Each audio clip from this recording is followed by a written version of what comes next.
Konferensi Pers Asia Afrika. Sebuah konferensi pada sebuah tingkat tinggi yang telah diadakan dengan negara dari Asia dan Afrika.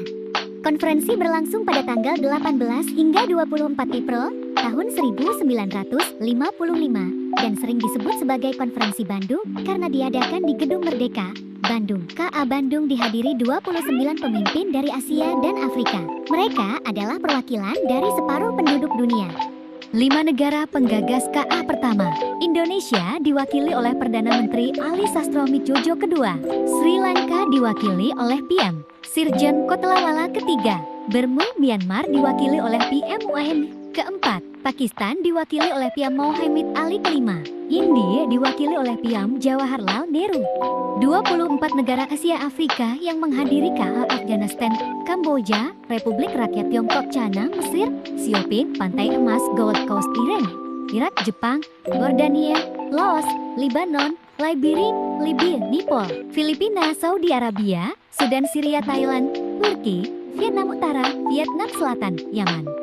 Latar belakang negara-negara Asia dan Afrika mempunyai sebuah nasib dan sejarah yang sama yang merupakan tujuan penjajahan terdapat dalam bangsa-bangsa wilayah Eropa. Perubahan dalam bidang politik setelah berakhirnya Perang Dunia Kedua khususnya dalam situasi internasional dikhawatirkan oleh perlombaan senjata antara blok timur dan blok barat dapat meningkatkan sebuah kesadaran akan negara-negara Asia Afrika masih dijajah untuk kemerdekaan. Belum ada kesadaran persatuan di antara negara-negara Asia merdeka di mana dalam wilayah Amerika Serikat dan Rusia kemudian terlibat.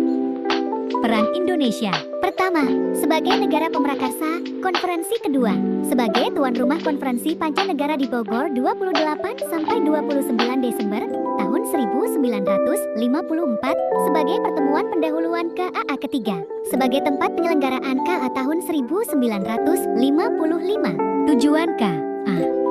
Tujuan dalam sebuah konferensi Asia Afrika merupakan sebagai memperkuat adanya suatu solidaritas terhadap sebuah negara-negara di Asia dan Afrika dan sebagai memerangi kolonialisme bagian barat. KA tahun 1955 di Bandung melahirkan kesepakatan bersama yang disebut Dasasila Bandung. Dasasila Bandung menjadi harapan semua Bandung utamanya peserta KA karena sebagian besar pernah merasakan penjajahan. KA Bandung kelak menginspirasi Presiden Yugoslavia Josip Broz Tito, Perdana Menteri India Jawaharlal Nehru, dan Presiden Mesir Gamal Abdel Nasser membentuk gerakan non-blok.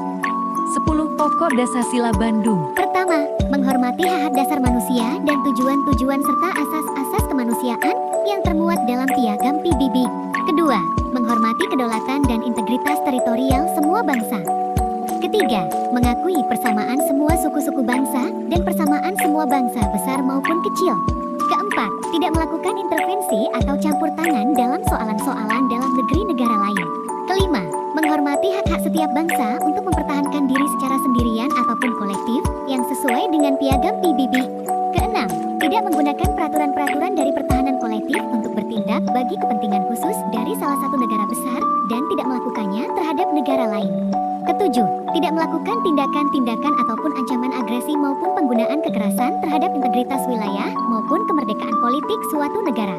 Kedelapan, menyelesaikan segala perselisihan internasional di jalan damai seperti perundingan, persetujuan, arbitrasi, ataupun cara damai lainnya menurut pilihan pihak yang bersangkutan sesuai dengan Piagam PBB.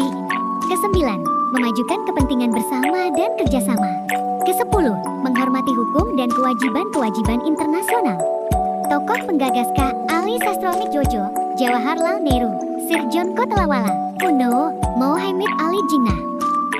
Sekian video presentasi kelompok kami. Terima kasih atas perhatiannya. Kami ucapkan terima kasih.